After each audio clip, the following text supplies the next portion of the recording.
voy a presentar ahora a nuestra segunda ponente. ¿Se escucha? Sí. Sonia Ibáñez,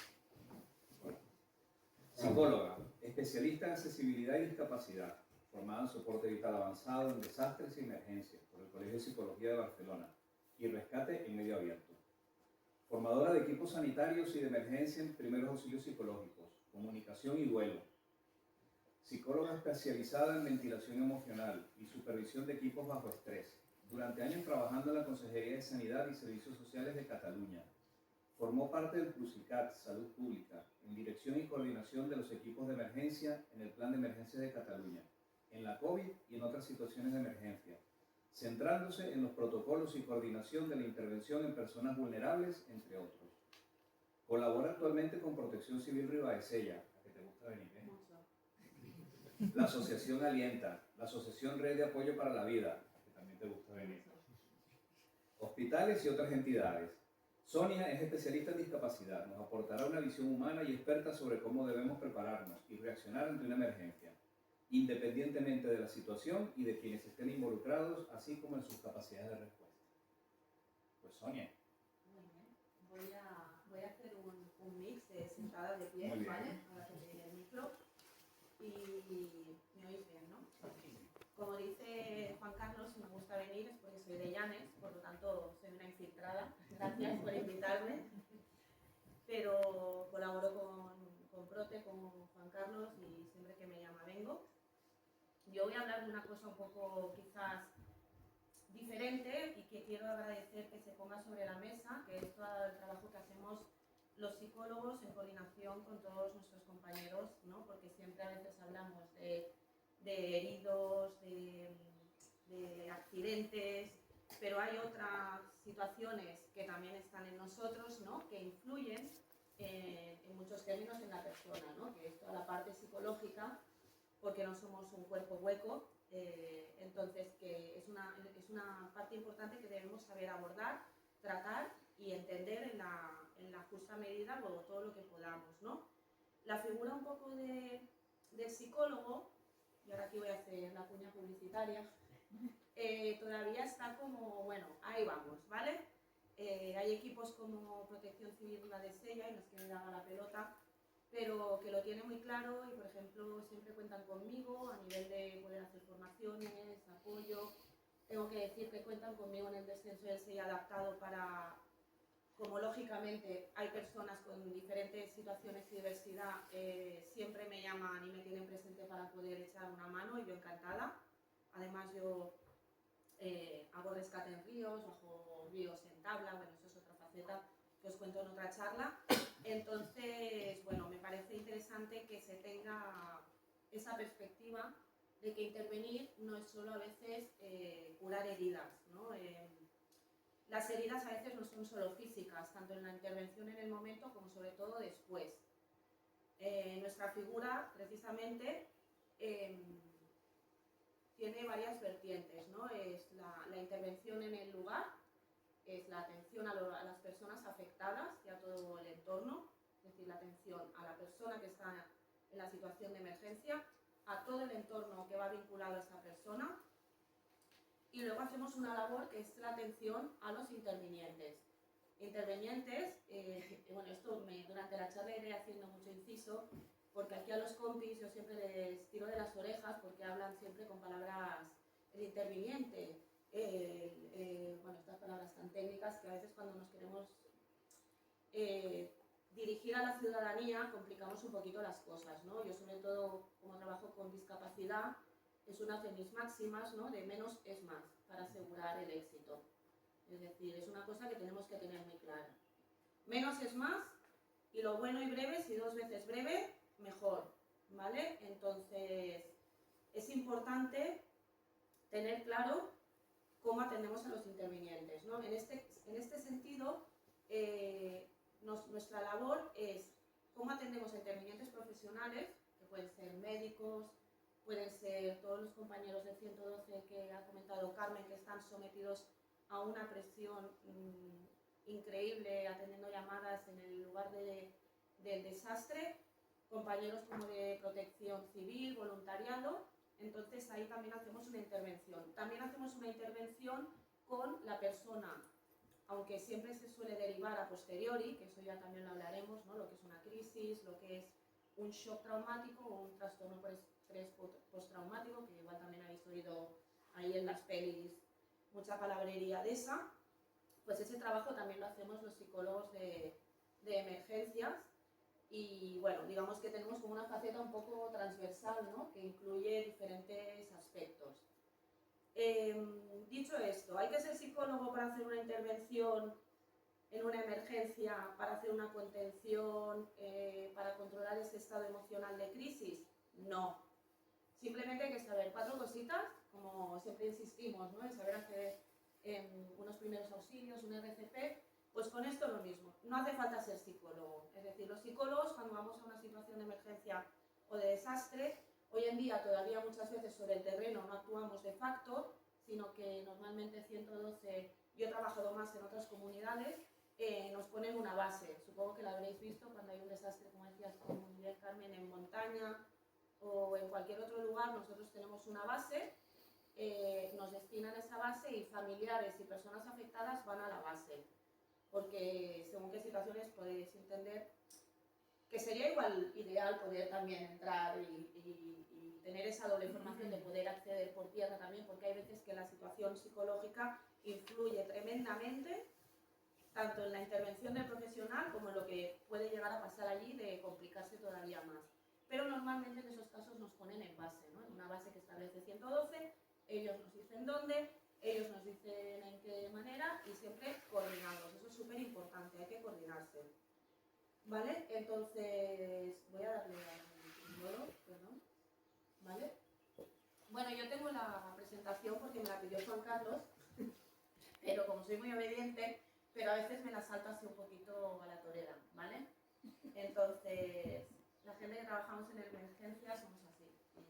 Sabemos lo que tenemos que hacer, pero improvisamos. Como vaya viniendo. Como vaya viniendo, ¿no? No vamos sobre la marcha, ¿no? Todo técnico, pero sobre la marcha. Entonces, ¿qué es una crisis psicológica? ¿Os suena esto de una crisis, un shock? ¿Esta persona está en crisis? Supongo que sí, ¿no? Lo habréis visto en pelis, en un montón de situaciones. Lo habréis vivido seguramente, a veces por la calle, gente que está en una situación de un accidente y se descompensa. Bueno, una crisis psicológica es simplemente que una persona ante una situación de emergencia, accidente, se desborda, ¿vale? Se desborda emocionalmente y en ese momento de desborde no hay control. Por lo tanto, tenemos que reubicar a esa persona para poder trabajar e intervenir. Cuando digo contener para trabajar es importante, es para poder trabajar con la persona, pero también para facilitar al resto de compañeros que están interviniendo, a lo mejor con más personas, que puedan seguir trabajando. Una persona en crisis puede ser un riesgo para ella misma y para los demás. ¿Vale? Entendedme, crisis hay de muchos tipos, ¿eh? No es que porque una persona esté desbordada sea un peligro. Pero los profesionales, que también hablaremos luego, hacemos también una evaluación, ¿no? Los famosos triajes, crisis, o sea, en temas de intervención psicológica, también hacemos triajes, ¿vale? Entonces, es importante cuando vemos una situación saber evaluar qué tipo de crisis tenemos.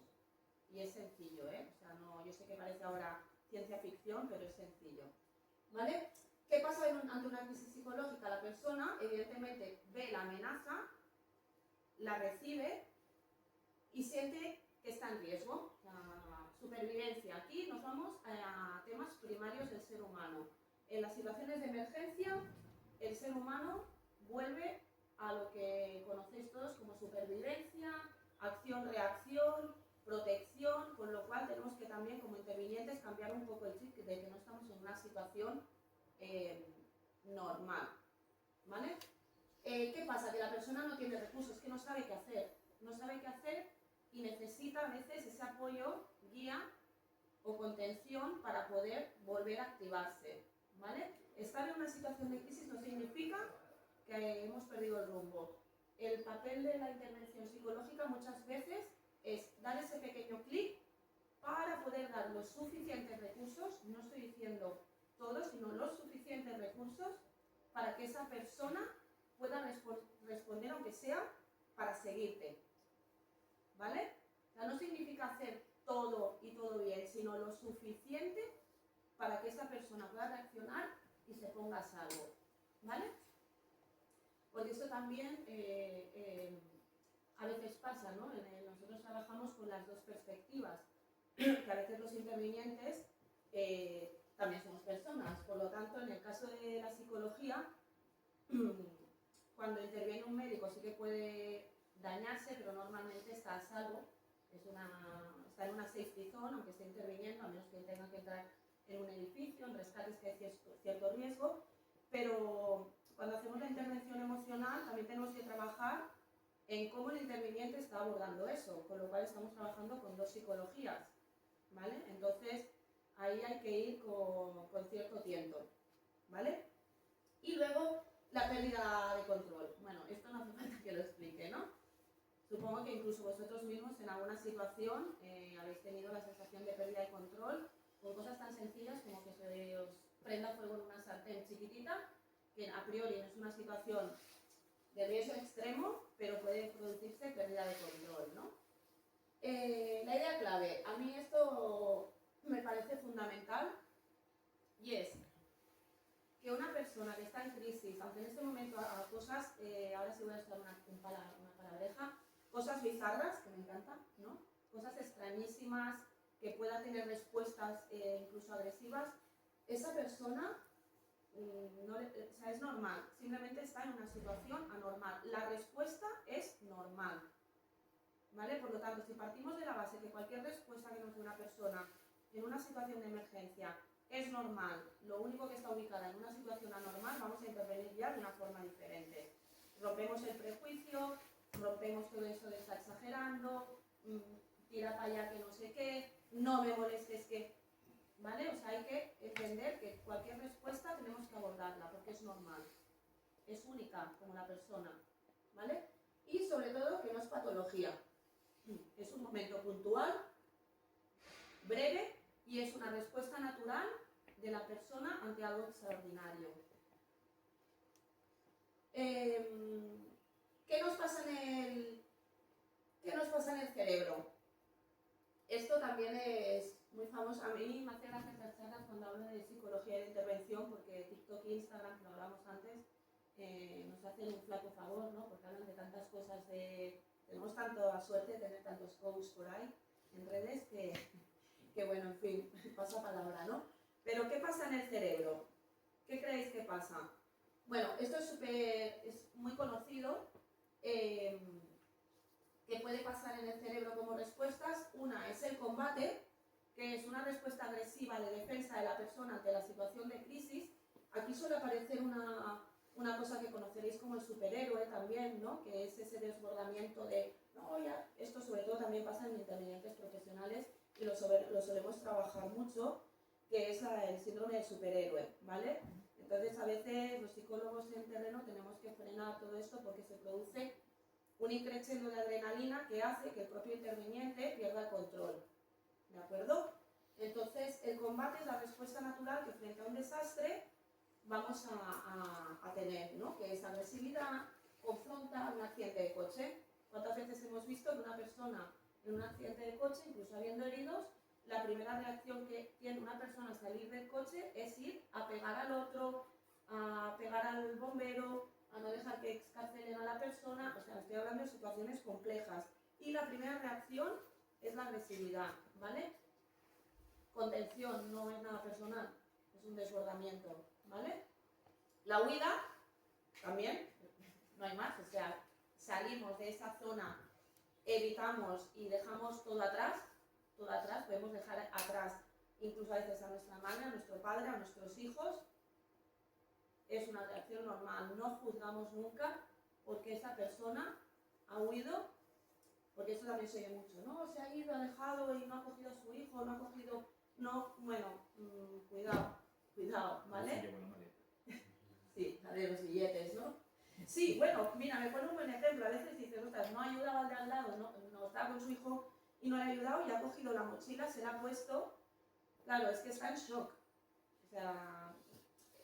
sé que cuesta porque a veces dices, jolines, y tenemos mucha tendencia a decir, y ahora con redes mucho más, ¿no? De, es que está en esa situación, qué tipo de persona, que no ayudó, no hizo no sé qué, pero mírale cómo salía con la mochila tan pancho, sin preocuparse de nada. No, a lo mejor está en una situación de shock y lo que estaba realmente era alienado, o sea, estaba fuera de sí, en un momento de disociación total. Eso lo habéis visto también en internet, ¿no? Cuando hablan de estar disociado, ¿no? Que estás como, ¿no? Que están en los vídeos que no estás conectado con la realidad, pues pasa, ¿vale? Yo siempre pienso que es muy importante el tema de no prejuzgar, sobre todo en el momento de la intervención, pero después también, ¿vale? Porque yo no digo que haya gente que pueda, siempre dice, ¿no? Yo tengo un amigo que dice, hay dos tipos de personas, buenas y malas, punto. Y dentro de esas, buenos buenísimos y pasablemente buenos, y malos malísimos y un poquito menos malos, ¿no? Pero a veces no es todo así en una situación de emergencia, ¿vale? Así que siempre tenemos que tener tendencia, bueno, pues eso, a meternos la lengua un poquito en el bolsillito en esas situaciones, intervenir, intentarlo hacer lo mejor que podamos, ¿vale? Aquí, lo que os decía, emociones intensas. ¿Quién toma el control? La amígdala, una cosita que tenemos en el cerebro, se acabó, chispum. O sea, olvidaros de planificar, de ser cognitivamente funcionales, nada. Ahí la amígdala, como un cocodrilo, funcionamos a sálvese quien pueda. Hay gente que está más entrenada, hay gente que por instinto también suele ayudar más, gente que físicamente tiene más seguridad en sí misma y se ve capaz. Es lo que os digo, cada persona un color, ¿vale? Y luego tenemos reacciones, pues bueno, de todo tipo, ¿no? Aquí solo pone las físicas, pero bueno, no sé si en la siguiente, aquí, ¿no? ¿Están? Ahora sí, lo voy a levantar un poquito, aquí voy un poco coja, pero bueno, estoy rodeada de profesionales, ¿no? Ahora. Bueno, pues como veis, las reacciones normales que hemos estado hablando ahora un poquito son reacciones cognitivas, que son confusión, desorientación, dificultad para decidir y pensamientos intrusivos. Eso también ahora con Instagram, gracias, todo el mundo sabe lo que es un pensamiento intrusivo. Confusión y desorientación, súper típico, compañeros, ¿no? Que seguramente muchas veces llegáis a una situación de crisis y veis a una persona vagando por la autopista, ¿no? En un caso de un tráfico, y que tú le dices que pare, oye, perdona, y sigue, y tienes que ir a hacer una contención física, ¿no? Que ese es otro tema, pero da para otra charla, el tema de las contenciones, ¿no? Normalmente vamos a optar siempre por contenciones verbales, pero cuando no funcionen vamos a optar por contenciones físicas, no agresivas ni invasivas. Hay maneras de hacerlo, ¿no? De hecho, con Juan Carlos hemos hecho también alguna charla para tratar este tema y entrenar cómo hacer contenciones sin invadir o intentar no dañar más a la persona, ¿vale? La dificultad para decidir, hay veces pues que a la persona no le pidas que en ese momento, lo que decíamos, ¿no? Cognitivamente pueda ser funcional, o sea, que funcione como en su día a día, no va a poder decidir, no sabe, para él todo es nuevo, o para ella, digo él, pero bueno, lo digo, yo soy de lenguaje inclusivo, pero entendedme ahora que hablo de él, ella, todos, ¿vale? Y pensamientos intrusivos. ¿Qué son los pensamientos intrusivos? Pues cuando sabemos que algo no deberíamos hacerlo, es como un poco paradójico. El pensamiento intrusivo más fuerte, más que podemos decir, es yo me pongo aquí y lógicamente, bueno, voy a ponerlo aquí, y lógicamente mi seguridad diría, mete los pies para adentro, ¿no? Échate para atrás, un pensamiento intrusivo. No voy a saltar, sí. Tenemos otro rescatista allí en potencia. El pensamiento intrusivo es salta, salta, salta, ¿vale? O el pensamiento intrusivo, tengo a alguien al lado, no le empujes, y el pensamiento intrusivo, le voy a empujar, le voy a empujar, le voy a empujar, ¿vale? Todos esos pensamientos que a priori, incluso socialmente, estarían mal vistos, ¿no? Para que se entiendan. Los emocionales, pues miedo, ira, culpa. Yo aquí también voy a hacer una separación porque solemos confundir lo que es la emoción con el sentimiento. ¿Os suena un poco la diferencia que puede haber de una emoción a un sentimiento? Aquí también nos confundimos un montón. ¿vale? Reacciones emocionales, pues evidentemente miedo, ira, culpa y tristeza, estas vendrían después, lo que hablábamos, no en el momento de la intervención. Y lo que hablamos, sensación de irrealidad. Esta es, yo diría que, y yo creo que Juan Carlos aquí también puede decir, que es la disociación. Las personas cuando están en una situación de emergencia creen que están soñando, o sea, esa sensación de estoy soñando, que incluso a los intervinientes a veces nos pasa, que es todo tan caótico, ves cosas tan, bueno, es duro y te da la sensación de estoy soñando, o sea, es como tu cerebro desconecta para protegerte y crees que no es real. No hace falta estar en una emergencia, nos puede haber pasado en alguna situación que nos estén contando algo, el cerebro no, y desconectas y dices, te da una sensación de irrealidad, ¿vale? Pensad que también nuestro cerebro es química, con lo cual estamos ahí soltando adrenalina, estamos soltando un montón de neurotransmisores que hace que ese cerebro funcione de manera diferente, ¿vale? Las físicas, pues bueno, temblor, náuseas, hiperventilar, de repente fatiga repentina o pérdida de tono muscular total, no perder la capacidad de habla, un montón. Vómitos, a veces también se confunde porque llevamos a una intervención y vamos a una persona con vómitos, pensamos que tiene algo físico y simplemente está en una situación de crisis, ¿vale? Y conductuales, pues bueno, bloqueo, agitación, agresividad, que te den un puñetazo, búsqueda de contacto. Hay veces que esto también pasa mucho en rescate en mar, ¿no? En ríos, que la gente por miedo te abraza, ¿no? Esa imagen la tenéis, pero en situaciones de accidentes o de emergencias también pasa. También en personas mayores que están a veces muy aisladas en domicilios, buscan contacto. No siempre el contacto se debe rechazar, ¿de acuerdo? Se debe rechazar en situaciones en las que nos pongamos en riesgo. Obviamente, lo que decíamos, un rescate en mar o un rescate en río, siempre es mejor en distancia, porque es fácil que te vayas con la persona allí donde lo toca, ¿vale? Pero esa búsqueda de contacto, también sobre todo en menores, cuando hacemos intervención en accidentes, en tráficos que hay menores, ahí suele... lo primero siempre es no separar tanto a las personas menores como con discapacidad además de su persona de referencia, cuidador o referente, ¿vale? Esa es una máxima como intervinientes, es decir, en el momento que vemos un niño, niña o una persona con discapacidad, vamos a ver si tiene un referente, no lo vamos a separar porque vamos a incrementar la situación de crisis y trauma, ¿vale? De shock traumático. Por lo tanto, es súper importante cuando vamos a intervenir, y aquí todos tenemos capacidad para hacer todo esto que estoy contando, es no separar a esa persona de su referente, primordial, ¿vale? Entonces, lo que os decía de las emociones, hay que saber distinguir porque una respuesta, o sea, una emoción es aquello que es inmediato, que no controlamos. El miedo, la tristeza, la alegría, surge, es biológico, pasa ahora. Y el sentimiento es lo que pasa después, ostras, ahora me ha salido como de ópera, ¿no? Es lo que pasa después y que perdura, ¿vale?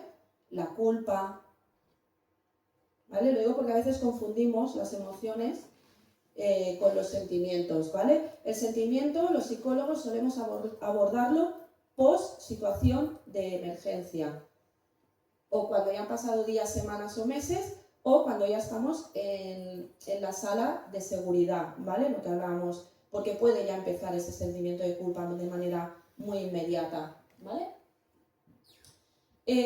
Las fases de la respuesta traumática, pues bueno, sencillo, impacto, reacción, adaptación. Es un poco diferente de la acción-reacción, ¿no? Que conocemos todos. Bueno, el impacto es en el momento que nos pasa, negación. El entumecimiento emocional es lo mismo que el muscular. Es decir, aquí el cerebro, lo que decíamos, deja de funcionar, ¿vale? Excepto en las reacciones primarias que habíamos dicho antes. La reacción es la explosión emocional y la comprensión, empezar a comprender lo que está pasando. ¿De acuerdo? Y la adaptación es como reorganizo e intento recuperarme, ¿vale? Nosotros, como psicólogos o como intervinientes, aquí estamos presentes, pero sobre todo empezamos a trabajar aquí, ¿vale? Cuando ya hay una explosión emocional y tenemos que empezar a reconducir eso para lo que os decía, para facilitar el trabajo de compañeros y demás, y para la propia persona. Esto también quiero puntualizar que los primeros auxilios psicológicos son intervenciones inmediatas, breves y muy prácticas. O sea, no estamos haciendo terapia, no estamos haciendo un acompañamiento al duelo, no estamos trabajando en el sentido del psicólogo clásico que quizás todos teníamos en mente, ¿no? Pues bueno, súper importante, no estamos haciendo nada de eso, estamos dando primeros auxilios, ¿vale?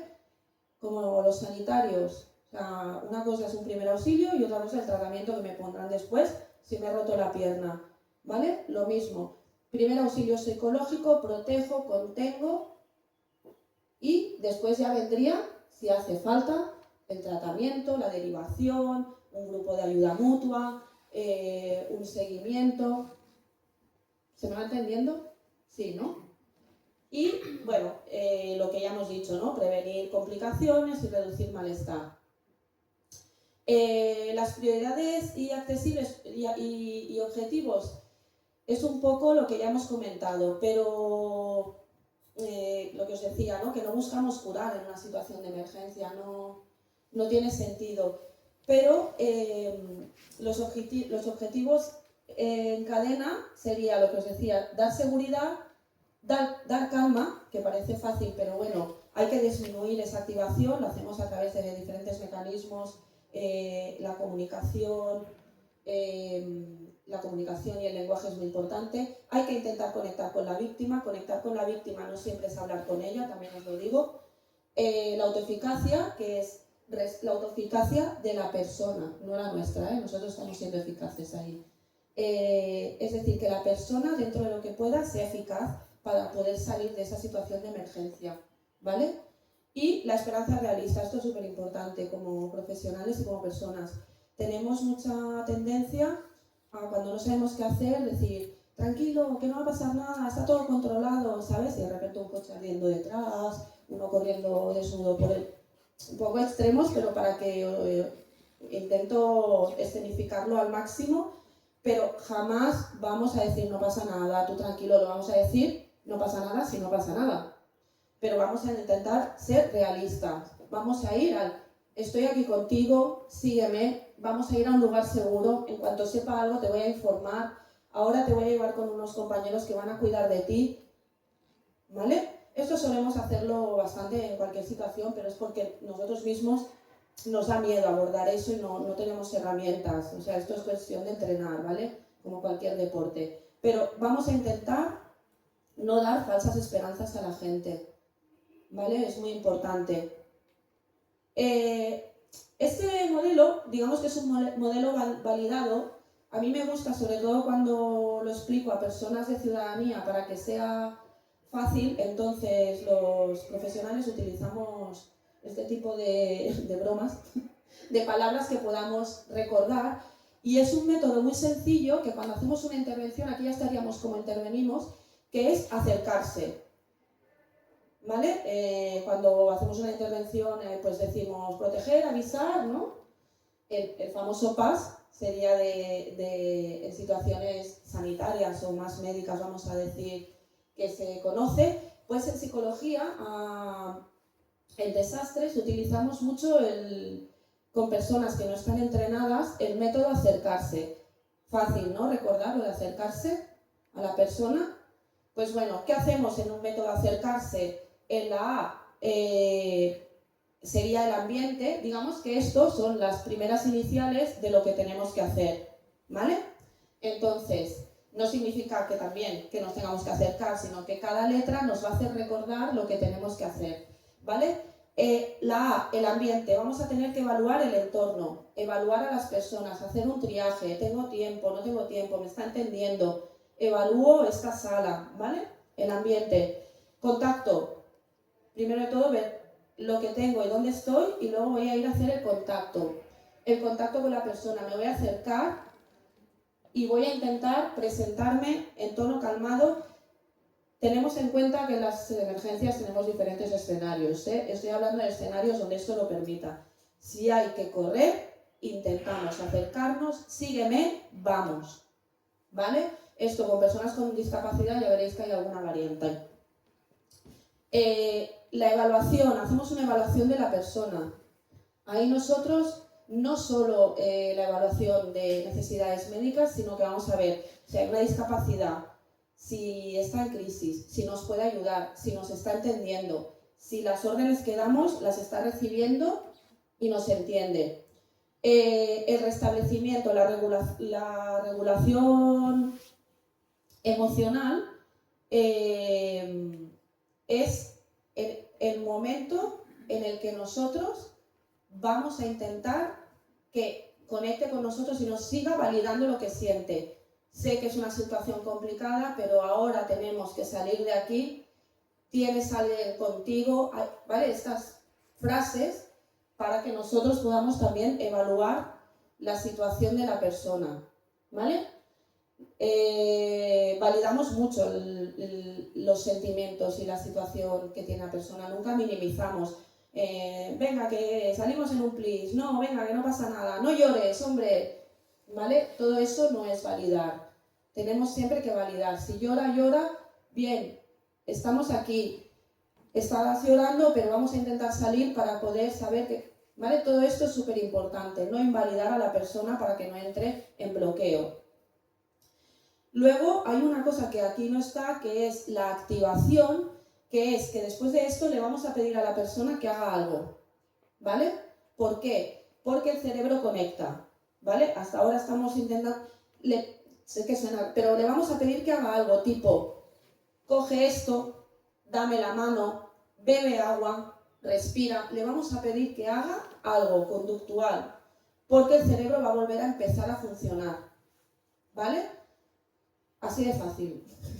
Sí que suena ciencia ficción, pero es así de fácil, ¿vale? Y luego vamos a hacer un seguimiento. El seguimiento es muy amplio. Puede ser horas después, puede ser derivando, puede ser con los profesionales hacemos todo lo que llamamos nosotros debriefings o supervisiones o ventilaciones emocionales, y a nivel de familia o de personas de la comunidad, ¿qué podemos hacer? Pues a esa persona cuando la vemos preguntarle qué tal, ver si hay síntomas extraños, ver si la persona está en una situación de depresión, en una situación de que, ¿vale? Eso sería lo que podríamos hacer como ciudadanía, ¿vale? En casa, si es un familiar o alguien cercano, pues más. Es decir, vemos si está haciendo cosas raras, si no se encuentra bien, si vemos que ese ánimo se alarga en el tiempo y está muy bajo, más de lo normal. Ese sería el seguimiento. Y ahora la parte que a mí me gusta. ¿Vale? No sé cómo voy de tiempo, Juan Carlos. Perfecto. ¿En qué parte me especialicé yo después de todo ese periplo de intervención? En discapacidad. Yo soy especializada en discapacidad, ¿no? Entonces, y población vulnerable. En este punto tenemos, evidentemente, niños y niñas y personas mayores. Yo aquí, cuando hablo de personas mayores, lo hago sin una perspectiva edadista, porque para mí es muy importante. Las personas mayores son capaces, las personas mayores son funcionales. Es más, en situaciones de emergencias hemos visto que las personas mayores son más resilientes. Resilientes no significa que resistan más, sino que tienen más capacidad de reponerse ante situaciones adversas, ¿vale? Entonces, ¿por qué ponemos personas mayores? Pues por temas de movilidad, porque sí podemos encontrar personas mayores con deterioro cognitivo, ¿vale? Pero a priori no debemos pensar que todas las personas mayores no son funcionales ni capaces, ¿vale?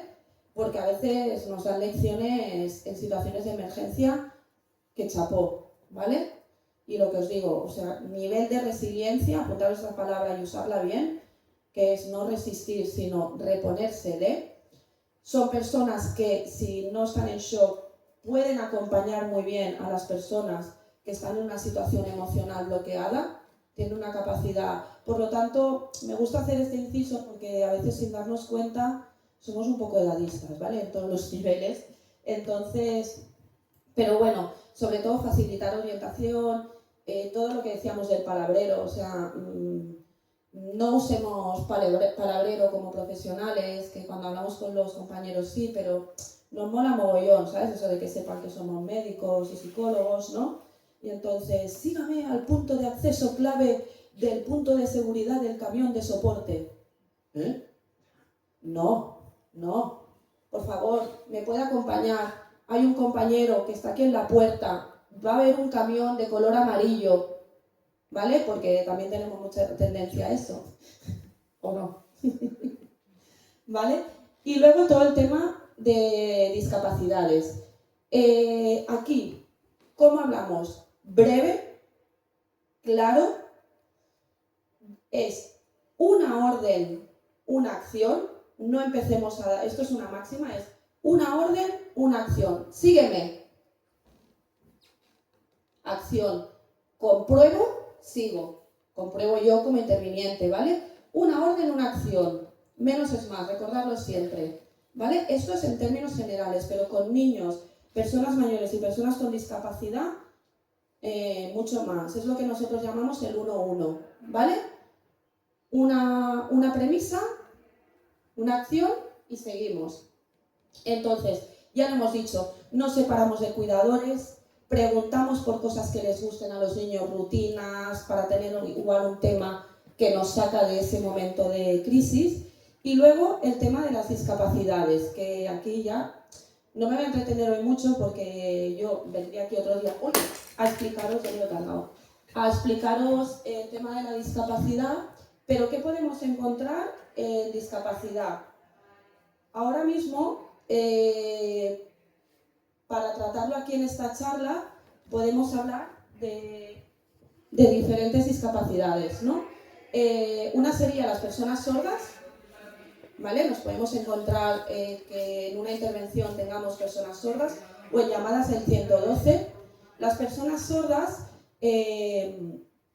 evidentemente, no van a oír una señal de alarma, no van a escuchar nuestras órdenes verbales, ¿vale? Por lo tanto, ¿cómo intervenimos en una persona sorda? Evidentemente, las personas sordas y ciegas, la mayoría de ellas tienen sistemas en sus móviles o aplicaciones que utilizan para poder ellos también estar en situación segura. Eso también es muy importante, que empecemos a hacer difusión y sensibilización. La compañera ha hablado del 112, pues ya personas ciegas y sordas tienen aplicaciones como My112, el VSI, que son aplicaciones conectadas a WhatsApp o al Talk, que son aplicaciones raras que usamos en discapacidad, que hacen que se conecten con el sistema de emergencias y puedan incluso enviar la ubicación en tiempo real sin falta de tener que mirar en una situación de emergencia, a lo mejor porque no ve, a lo mejor porque no se...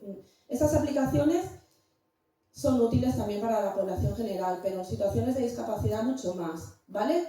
Luego, hay muchos 112 que ya tienen un servicio directo en el que tú marcas y das a un botón y la pantalla que aparece es una pantalla de vídeo donde el operador es una persona que habla lengua de signos, ¿vale? Hay comunidades autónomas, pues como Cataluña, Castilla-León, Comunidad Valenciana, aquí ya lanzo la pelota al Principado, pero hay muchas y yo traía en el móvil, os he traído algunos ejemplos, pero bueno, es un botón súper sencillo. En el 112, tú marcas el 112, evidentemente las personas que son ciegas y sordas planifican y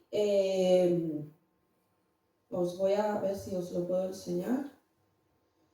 Sale directamente, en vez de la llamada al 112, pues una pantallita, como en el WhatsApp, y arriba pone 112 y en un comando verbal te dice: está usted llamando al 112. En breve le va a salir, ¿vale? Entonces tú ahí y te sale un operador que habla lengua de signos, igual que el inglés y el francés, pero en lengua de signos. Súper útil. Ojalá empecemos a implementar todas las comunidades ese tipo bueno, esto ya es más la administración, ¿no? ¿Qué podemos hacer nosotros, personas sordas? Contacto visual, ¿vale? Hablar de frente, vamos a hablar de frente. ¿Por qué? Porque muchos pueden leer labios, otros no, pero vamos a intentar hablar de frente, porque si hablamos así, una persona sorda, gestos claros y usar el móvil o la escritura. Los equipos de protección ya estamos dando formación en la que tienen diferentes kits para abordar diferentes discapacidades, ¿no? No sé si conocéis una aplicación que se llama LED, que sale un cartelito, ¿sabéis? Que lo habéis visto alguna vez, que sale el cartelito ahí hablando, que pone I love you, no sé qué, que es para lo que lo usamos. Pues esto, en los servicios de emergencia es muy útil llevar uno que ponga a lo mejor sígueme, ¿vale? Entonces tú, pam, sígueme y esa persona ya va a saber. Súper sencillo, aprender 4 cosas en lengua de signos. A ver, aprendemos palabras, sobre todo en equipos de emergencia hay cosas muy sencillas como decir mírame, ¿no? Que es hacer así, ¿no? Mírame, sígueme, ¿vale? Sígueme, no es tan difícil para los equipos. Bueno, ahí con Margot hemos hablado antes, ¿no? De lo que deberíamos implementar también en educación, pero hay lengua de signos, sobre todo en equipos de intervención, que son 4 súper sencillos. Estate aquí, sígueme, ¿vale? Vamos al punto de encuentro. Son 4 signos que ellos van a entender y que ya te van a poder facilitar el trabajo. Personas ciegas, evidentemente, identifícate verbalmente, ¿vale? Da un toque a la persona. Si hay mucha gente, a veces con tirar, hacer un ruido, pero si hay mucho ruido no funciona. Por lo tanto, vamos a acercarnos, tocar, identificarnos. Hola, soy Sonia de Protección Civil, ¿vale? Vengo a sacarte de aquí. Si la persona me tiene que seguir, tengo que ir verbalizando lo que tiene que hacer.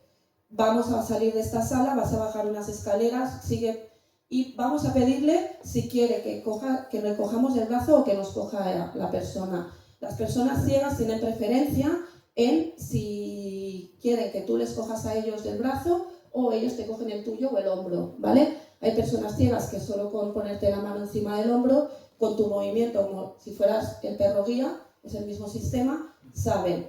Yo, por ejemplo, hago surf con personas ciegas y algunos los guío con el hombro, el brazo, y hay algunos que incluso con la tabla la cogen por detrás y ellos, según yo voy haciendo el desnivel, saben dónde van. Súper sencillo. Con estas premisas, una persona ciega puede ponerse a salvo, ¿vale? Sobre todo, no separar del perro guía, por favor, ¿vale? El perro guía está entrenado, sabe más que nosotros. Entonces, vamos a coger el perro guía, ¿vale? Importante, el perro guía, si tú coges el brazo o la persona ciega te coge el brazo, deja de trabajar, ¿ok? Entonces, si la persona ciega coge el perro, trabaja el perro. Si le coges tú, el perro detecta que le coge y que tú estás trabajando y sigue, te sigue, ¿vale? Es un seguidor. Estos son, bueno, cositas que sé que no es difícil acordarse, pero bueno, el perro guía es uno más, ¿vale? Las personas sordociegas, pues es un poco el mix de lo que hemos hablado, ¿vale? De ciegas y sordas. Salud mental, aquí ya entraríamos temas de contención emocional, voz calmada, contención de crisis, contención mecánicas, ¿vale? Y, bueno, movilidad reducida, me falta aquí, evidentemente sillas de ruedas, ¿vale? Muletas, transferencias. Si no estamos seguros de mover a una persona, no la movemos, intentamos asegurar la zona, ¿vale? Si tiene silla de ruedas, preguntamos, la podemos reubicar, siempre preguntamos. Ellos saben más de su condición que nosotros, por muy médicos y muy rescatadores que seamos, ¿vale? Preguntamos. Una discapacidad no significa que no nos puedan decir cómo están, qué necesitan y qué tenemos que hacer con todos sus recursos. Súper importante, porque esto también sucede. A veces cuando vamos a intervenir, vemos una persona con discapacidad y ya está, yo lo hago todo. No, ¿vale? Adaptarnos, preguntar. Luego, os quería también enseñar que en equipos de protección para personas ciegas ya se está implementando Aquí es tan grande, pero algunos bomberos y protección civil llevan, igual que llevan los compañeros, veis aquí que llevan la solapita o tal, llevan como un kit en el que en braille, no sé si esto es un ejemplo grande, pero bueno, si queréis pasar y tocar un poquito, son unas tiras pequeñitas, ¿sabéis? Como las marcas de la ropa, donde los equipos de protección, puedes tocar por encima, que tiene algo de relieve, entonces los equipos de protección llevan unas tiras ya o unas cartulinas que si hay personas ciegas le dan la instrucción para que la persona ciega pueda tocar, ¿vale? Pequeñito, o sea, el braille ahí es tan grande, pero se puede hacer en pequeño, ¿vale? Hay muchas señales ya, señalética como aquella, que debajo tiene braille. Entonces esto también va muy bien, ponerlo a una altura para que la persona, si pasa algo, pueda ir guiándose hacia dónde está la salida. Porque a priori la mayoría de personas ciegas son autónomas, a menos que necesiten soporte porque tengan condiciones añadidas, ¿vale? Dicho esto, no os doy mucho más la lata con las personas con discapacidad. Quería hablar también algo del duelo y del estrés postraumático.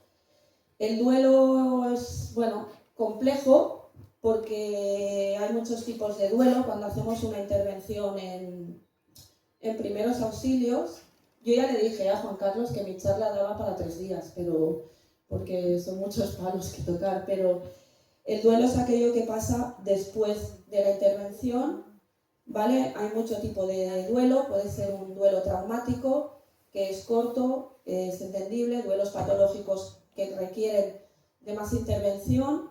Luego hay una cosa que llamamos duelo vicario, que suele ser al que están sometidos los profesionales de emergencias, que es que como están sometidos siempre a esas situaciones o las oyen en su puesto de trabajo, lo van manteniendo, ¿vale?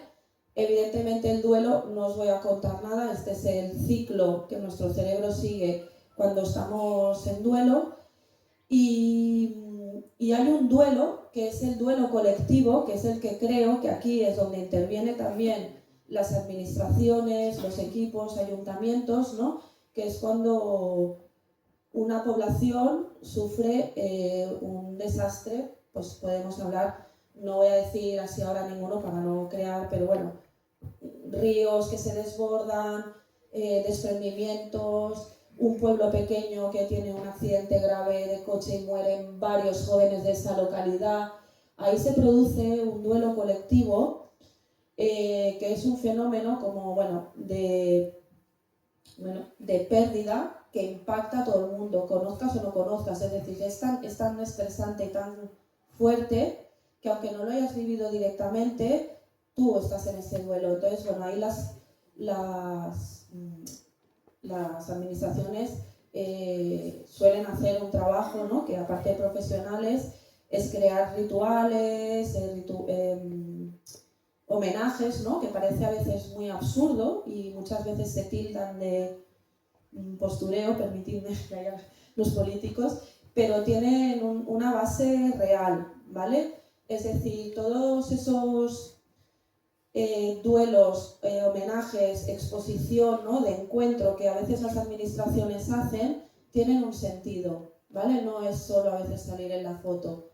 Es porque no puedes abordar un duelo de ese tipo de otra manera. Evidentemente hay que activar recursos, grupos de ayuda mutua, avisar a los ambulatorios, porque ese tipo de situaciones la administración sabe que le va a durar en el tiempo, ¿vale? Entonces, bueno, es importante que igual que sabemos que hay un duelo colectivo, tiene que haber los recursos colectivos para toda la ciudadanía que ha sufrido una situación de desastre, ¿vale? No podemos olvidar que muchas veces las emergencias no impactan solo a la persona o a su entorno más próximo, ¿vale? Y bueno, esto sería lo que hablábamos antes del trastorno por estrés postraumático, que es muy diferente de la crisis o del shock traumático. El shock traumático es que a mí me ha pasado algo y estoy unos días, unas semanas, pues bueno, como tengo que estar, ¿no? Entenderme, como tengo que estar, con las reacciones normales. El estrés postraumático es cuando ya dura en el tiempo y todo eso nos impide llevar una vida normal. Afecta también a temas cognitivos, conductuales, físicos, y esto, el estrés postraumático, nos lleva a lo que sería la necesidad, y no solo por el estrés postraumático, pero bueno, lo he puesto para que tenga un sentido, que es el autocuidado, ¿vale? El autocuidado operativo sería un poco el cierre, por decirlo, ¿no?, de los procesos de intervención en psicología en emergencias, que sería qué hacemos cuando la persona ya ha pasado todo este fenómeno, cómo nos cuidamos como víctimas, cómo nos cuidamos como familia y cómo nos cuidamos como profesionales que hacemos la intervención. Sin este paso no podemos volver a la diapositiva 1, o sea, os lo aseguro. O sea, si no nos cuidamos, sea de la manera que sea, a veces es necesario al principio pues tratamiento, recurrir a farmacología, a terapia, a lo que haga falta, pero sobre todo en intervinientes profesionales, bueno, hay que estar en ello. Va muy bien hacer planes de autocuidado individuales, son muy fáciles, los podemos hacer en casa. Es decir, es buscar qué es aquello que me puede venir bien, que me gusta, es poner un sitio donde salir, un hobby que me guste, dedicar un tiempo a mí, dedicar un tiempo a estar con los demás, ¿vale? A veces nos olvidamos y después de las situaciones de emergencia estamos como muy bicho bola, ¿no?, que le digo yo, y es normal, pero es necesario el autocuidado. En los profesionales de intervención, si esto se descuida, vienen las situaciones de burnout, ¿no?, que se dice en inglés, ¿no?, de estar quemado. Vienen situaciones de fatiga por compasión, que es un término que usamos nosotros que es diferente del burnout, que sería como, por entendernos, previo, es el que ya no puedo más, vas a trabajar y tienes que intervenir y empiezas ya a no atinar o a sobreexponerte con la víctima o a, ¿cómo decir?, romper esa distancia, ¿no?, que debes tener para poder ser efectivo. Y el burnout es cuando ya, eso que nos pasa a todos a veces en el curro, de yo no puedo más, se acabó, ¿vale? Y ahí nos rompemos. Pero es importante para poder intervenir, ¿vale? Y todo esto es necesario incluso en situación de emergencia. Es decir, a veces estamos en una situación de emergencia y imaginaros que ahora tenemos que salir de aquí y nos va a costar. Está bien parar un momento en la calle, respirar y decir, estoy bien, puedo volver a entrar o le tengo que decir a alguien que entre, ¿vale? Súper importante, no estoy hablando ni de los médicos ni de la gente de protección civil, estoy hablando de nosotros, si ahora tuviéramos que salir de aquí corriendo todos, ¿vale? Es importante que si alguien puede entrar y acompañar, siempre, evidentemente si hay profesionales, se delega, pero hay que parar, ¿eh? O sea, no, lo que os decía, el síndrome del héroe justo, ¿vale? Eso es súper importante porque muchas veces, si no de esa manera, se incrementa el número de víctimas, ¿vale? Y nada, pues muchas gracias. Yo espero que os haya abierto una puerta a las emergencias diferente, ¿no?, de la que a veces estamos acostumbrados. Y bueno, preguntas todas las que queráis y le cedo la palabra a mi siguiente compañero.